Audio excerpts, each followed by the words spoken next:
Okay, today we are going to go over the differences between the Hofner B-Bass HI series. This is the Asian import, made in China version of the Hofner Beetle bass. So Hofner Ignition series Beetle bass, and the Rogue VB100. This is also Chinese made. There are a few differences to go over. Let's start with the Hofner. Now, this is constructed differently than the German-made Hofners, but overall, same shape, dimension, size, that kind of thing. Straight off the top, you can see that the headstocks are the same shape. We have a difference being at the tuning keys. The Rogue uses these kind of whale tail looking tuners, whereas the Hofner has these classic pearl tuners. Moving down from there, we see at the truss rod cover, the Rogue is using a kind of pearloid type truss rod cover. The nuts are different colors. We have a white one here, we have a black one on the Hofner. Traditionally they would have had a white one, but on the Ignition series here we have a black one. Moving further down, the neck profile. The Hofner neck is thick, both in its thickness and in its width, whereas the Rogue actually is nice and thin and tapered. It tapers towards the end up here. Very comfortable on the Rogue, whereas this is more, if there's a taper, it's so slight that I can't tell, but definitely chunkier of a grip versus the Rogue, which is both tapered and thinner width-wise here. Thinner this way and thinner this way. I find the Rogue to be more comfortable to play.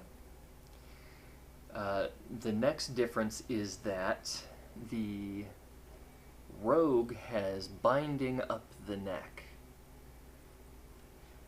So it's bound up the neck. Traditionally, that was not a thing on the Hofners, but I do like that the Rogue did that. It makes it look nice.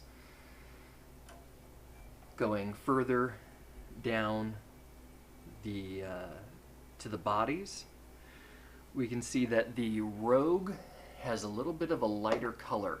It also has a flamed top, which I really like. I like that flame top. Now the Hofner is flamed on the back, but not the top, and that's because the original ones were not flamed.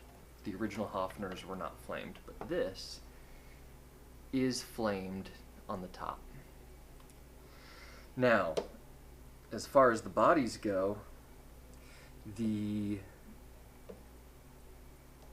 Rogue body is about a 1/4 of an inch wider.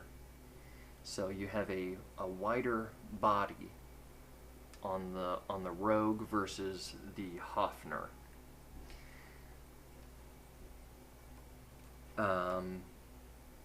They are both hollow with just a block right below the bridge for support.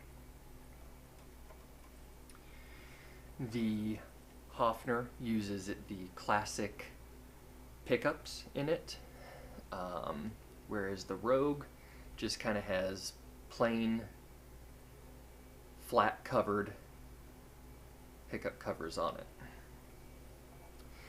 The Rogue pickguard is flat against the body, whereas the Hofner does have that little brace which lifts up the pickguard cover.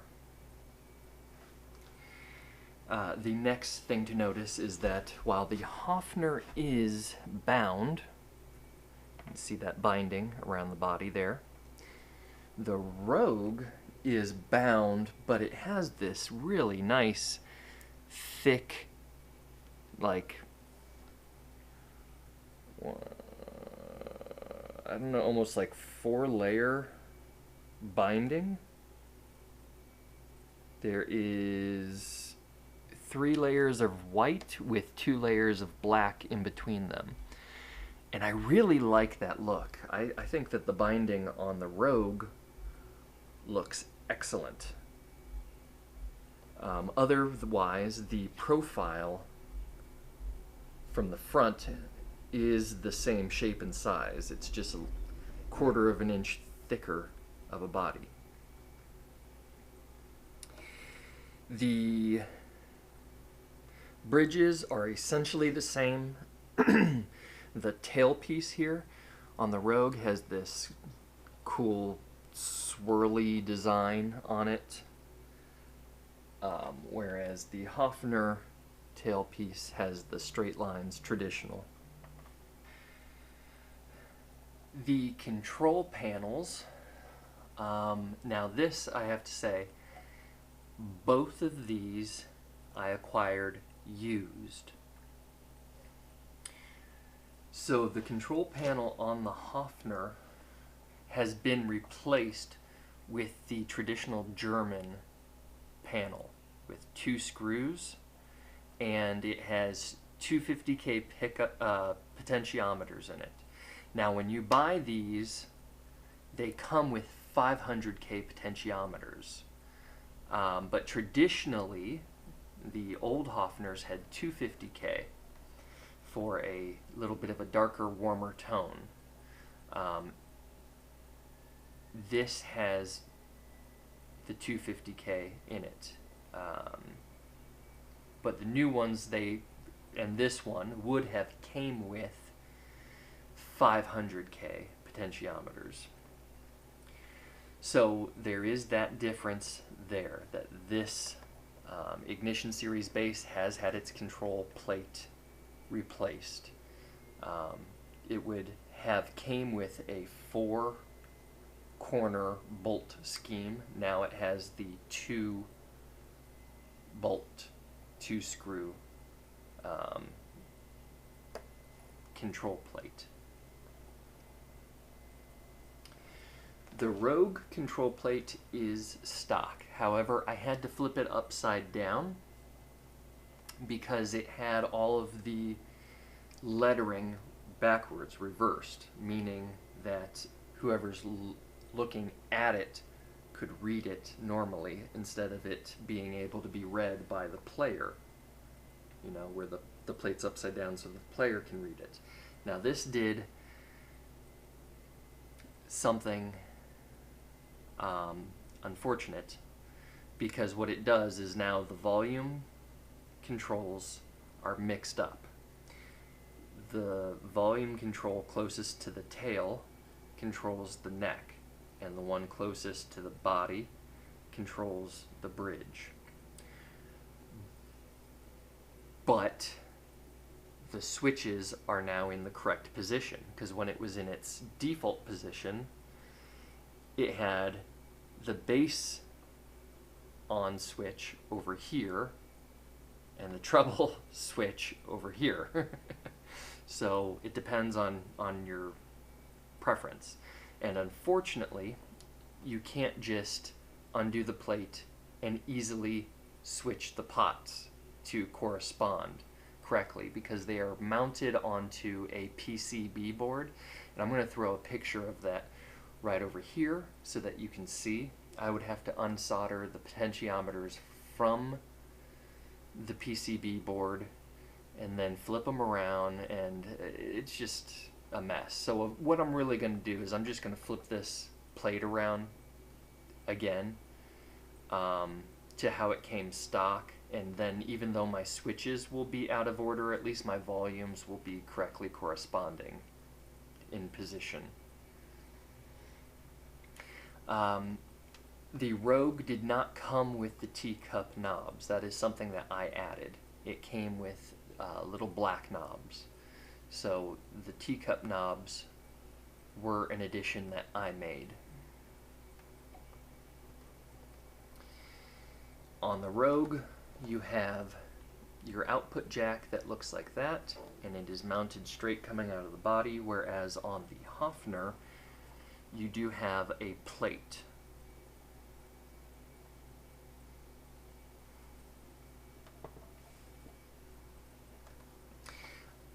I have the same strings on both of these. They are the Labella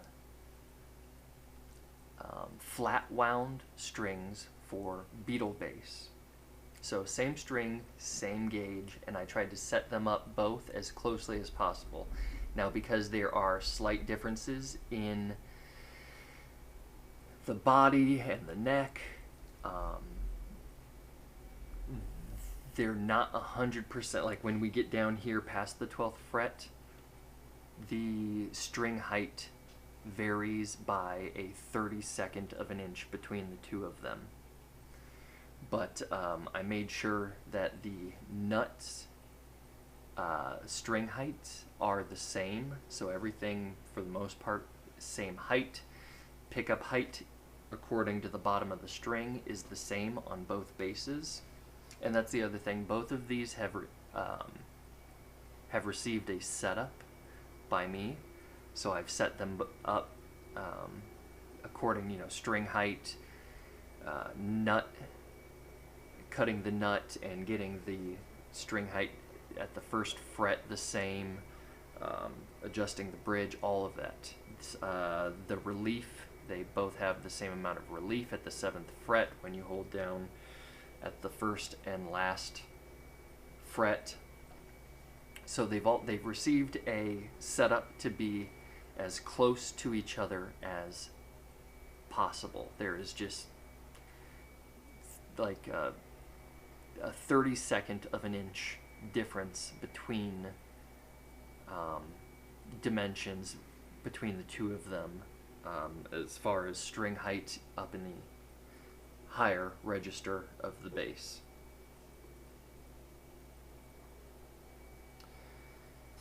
So those are the physical differences. I personally find the Rogue to be more enjoyable to play because of its nice tapered thin neck.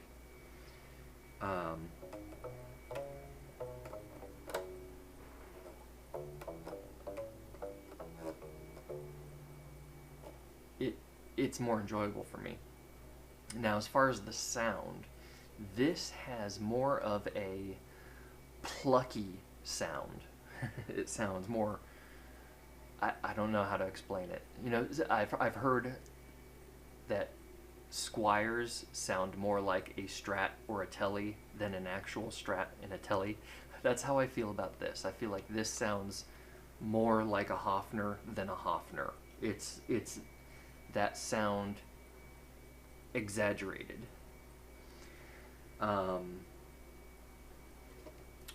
Whereas the Hofner,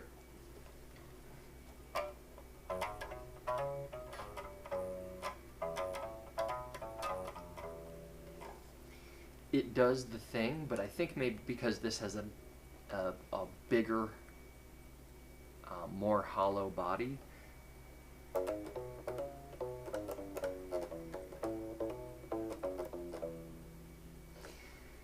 it has a different tone. And now the pickups have a different tone too. To my ears, it sounds as though the Rogue has slightly hotter, or maybe hotter's not the word, but slightly brighter pickups. And the Rogue comes with 250K pickup potentiometers. So that again is another thing that is between the two of them closer in similarity now, because this has been changed to 250K pickups by the previous owner. Now they're even closer. Originally this would have came with 500, and it probably would have made up that gap in brightness and made it sound even closer to the Rogue. But now they both have 250K. Their tolerances are closer, however they have a different sound. I would say that the Rogue does sound a little bit more punchier and brighter, whereas the Hofner sounds a little bit more darker and smoother, maybe.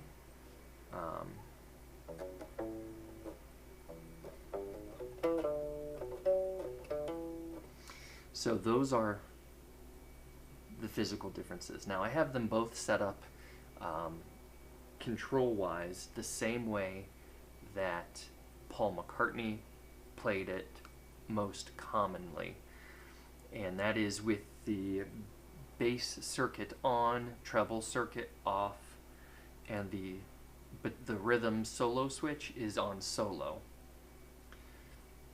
That is the same between the two of them, because of those differences between the control plates that I mentioned before. They don't look like they're in the same positions because they don't quite correspond identically, but they are in the same positions.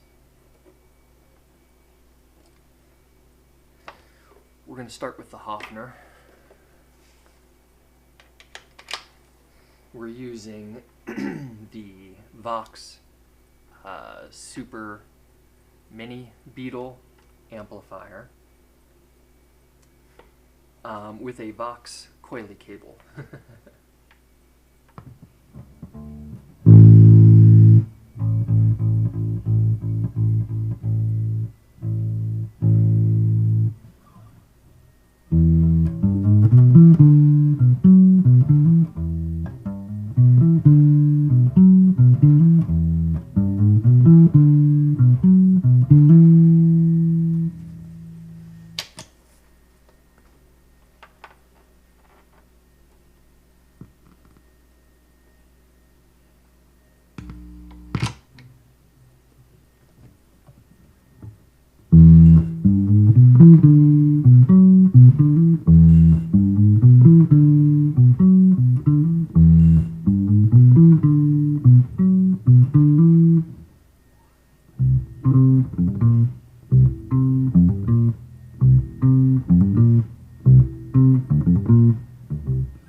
Use a pick.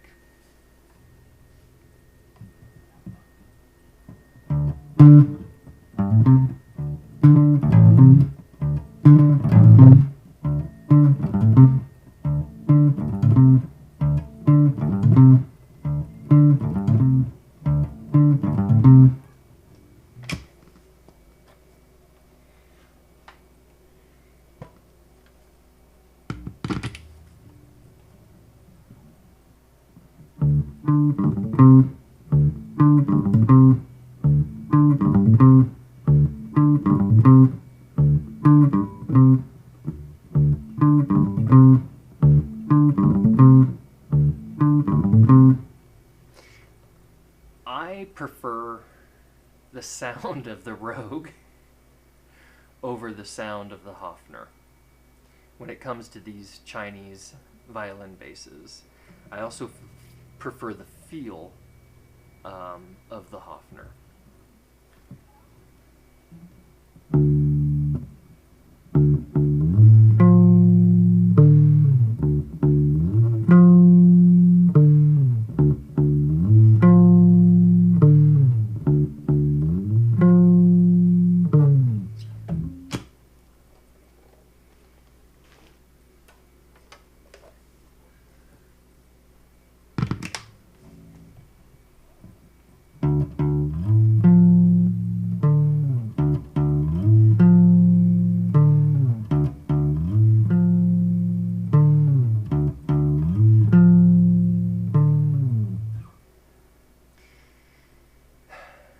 it's weird. I was saying I prefer the sound of the Rogue, but now, as I'm making this video,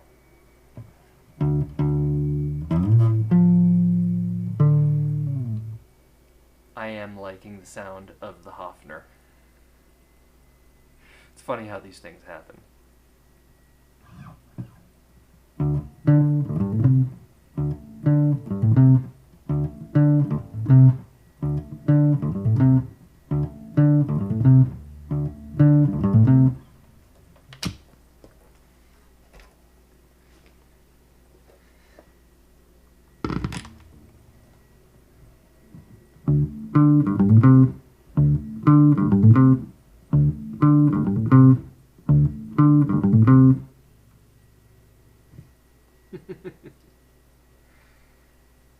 Yeah, I don't know. I'm torn between the two. When I got the Hofner, I was going to sell this, but when I discovered like the little differences between them, I'm like, I like them. They're two slightly different flavors. Other companies have made violin basses. Plenty of Japanese companies made violin basses, and those are kind of cool. I've never played one, but they look cool. Epiphone made a violin bass, the viola bass, and I haven't played that one, but I'd be very interested in it. I like the control panel layout on the Epiphone because it's a volume, tone, just 3 potentiometers, 3 knobs, volume, tone, rather than these 2 volumes and switches. So I'd be very interested to know how that plays, how it sounds. I definitely one day want to give that a try.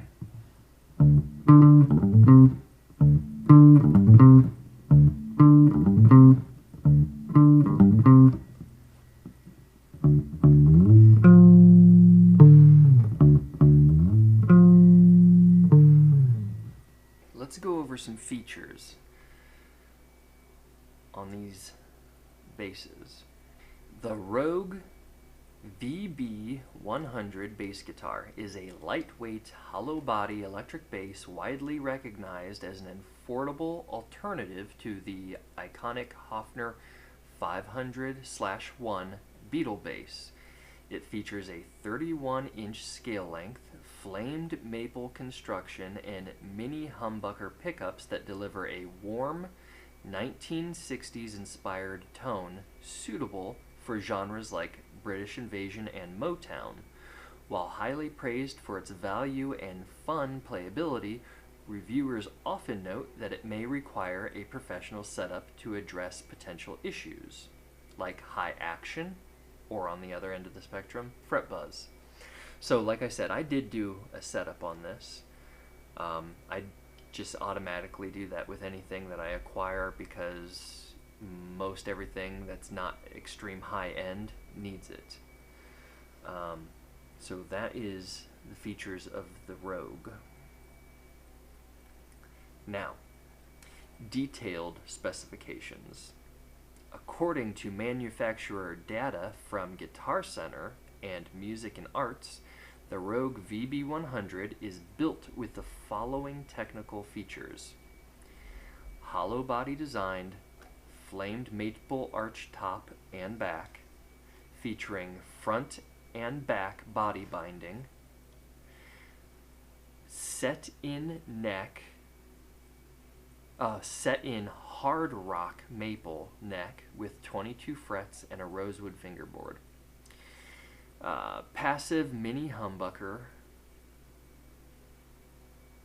controlled by dual volume knobs and switches.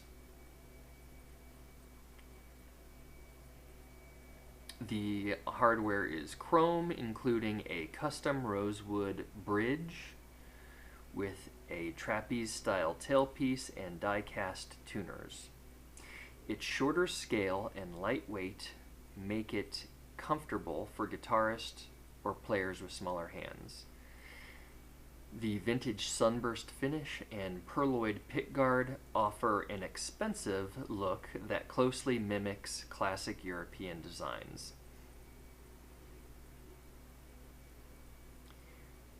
Let's see here. Setup requirements. Users on Musician's Friend frequently mention that the plastic nut and bridge may need filing or adjustment out of the box. Yeah, a setup is required for any kind of budget instrument. Due to the hollow body and solid neck, the instrument can be neck heavy, meaning it may dip forward unless used with a high friction suede strap. Now that's the case across all violin basses.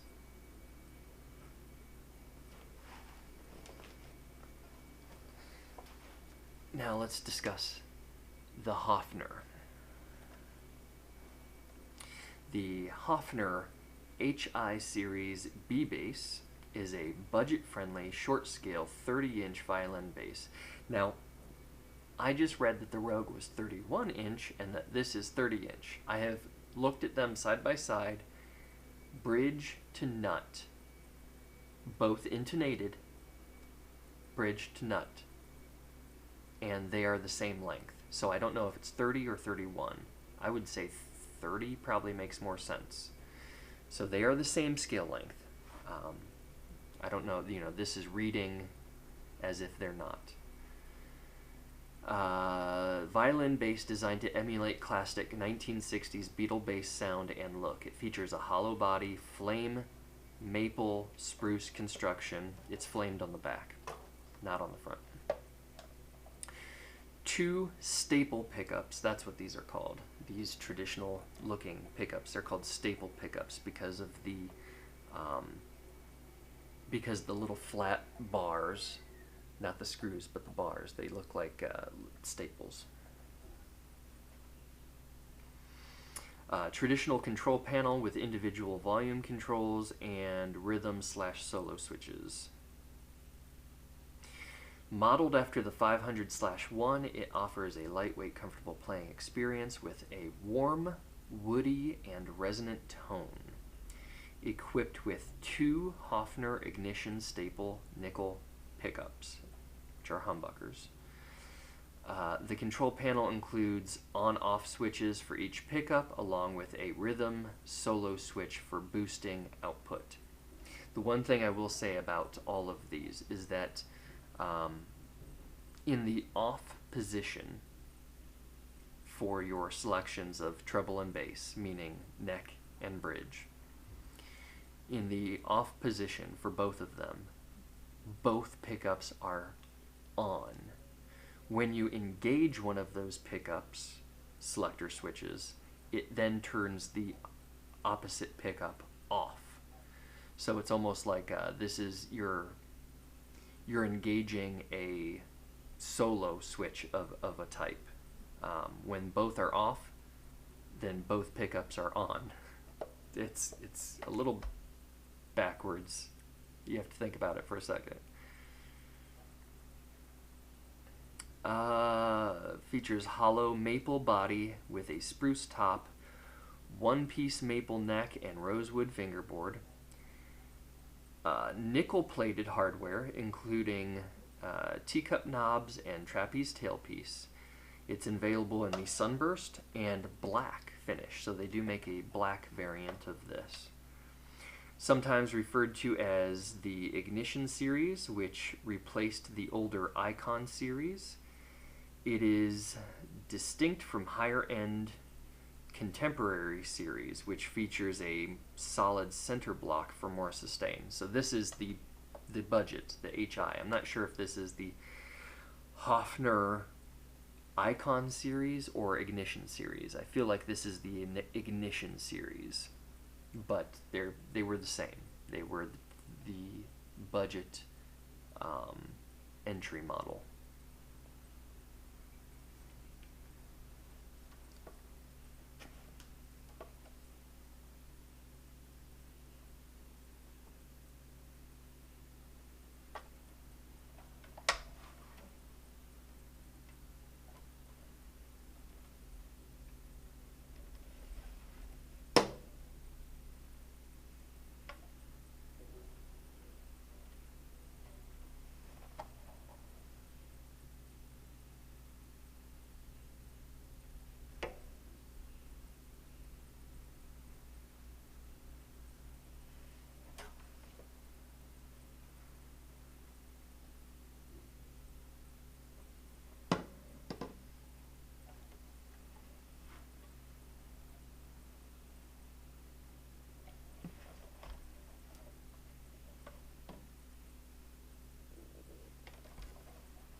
So again, personally, I think the Rogue gives you more bang for your buck.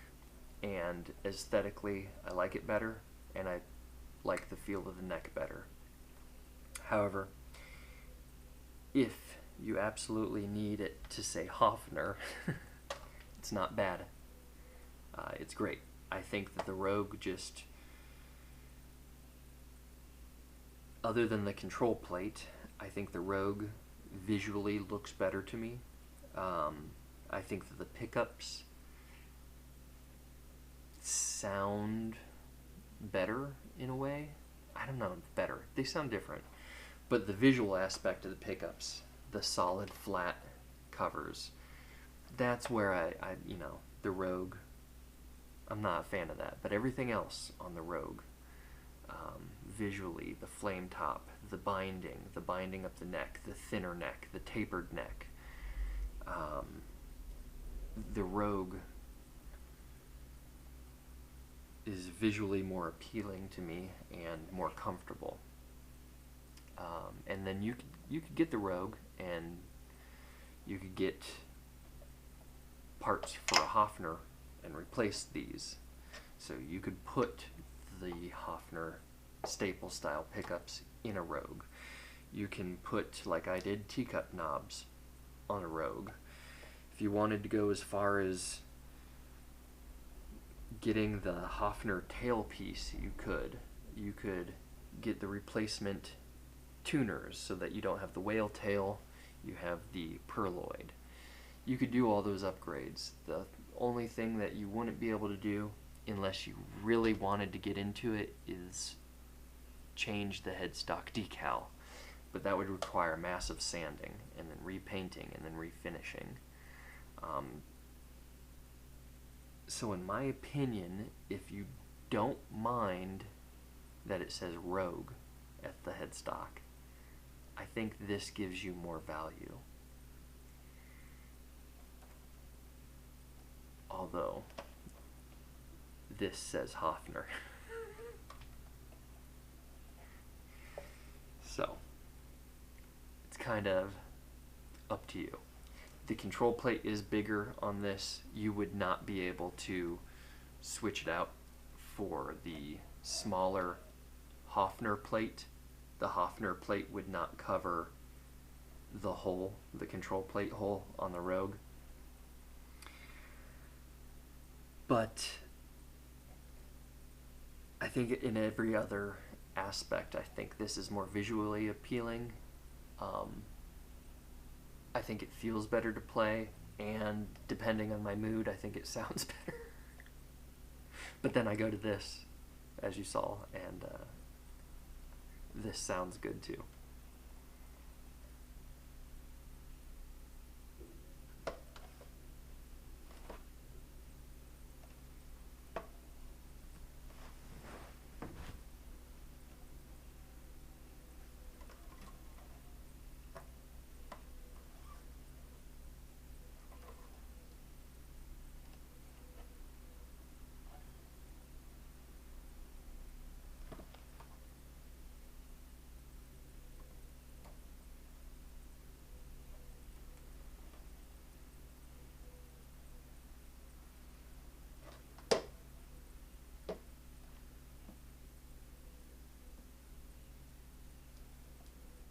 Record some bass parts with these in a mix and then isolated so that you can hear the differences. So I'm going to play those now, and you'll hear the differences in a recording.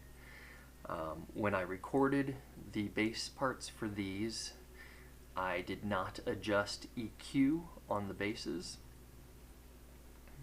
In recording, there was no post-production on the basses, is what I'm trying to say. Just straight in through this amp, all the same settings on the basses and on the amp, and then back and forth between the two. So we'll hear them with the music and then with the isolated bass tracks, and I will throw up photos for you so that you know which bass is being used at what time.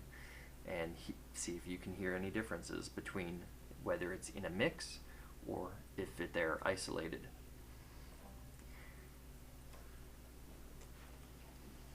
One last thing to note is that, again, like I said, I did acquire these both used. The Rogue came with a Rogue gig bag, so I assume that brand new that this came with it. I can't imagine that it was purchased after the fact. And you know, it's just a cheap gig bag with thin foam, but it's something. Has backpack straps, has a handle, has a pocket, and so my Rogue lives inside of this, and it's good enough to keep it from damage. Now, let's hear the differences in a recording.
So, those are the two basses, and you'll have to let me know what you think about the two of them. I tried myself to find videos online comparing these two, because I think that these two are the most frequently purchased of the Violin basses. The Ignition series by Hofner and the Rogue. I think the Rogue, out of all the copies, the Rogue is probably the most prominent one in recent years. But I couldn't find any videos comparing the two of them. I'm going to have some more videos in the future about the Hofner, as well as this Vox Super Mini Beetle bass amplifier. So stay tuned for those.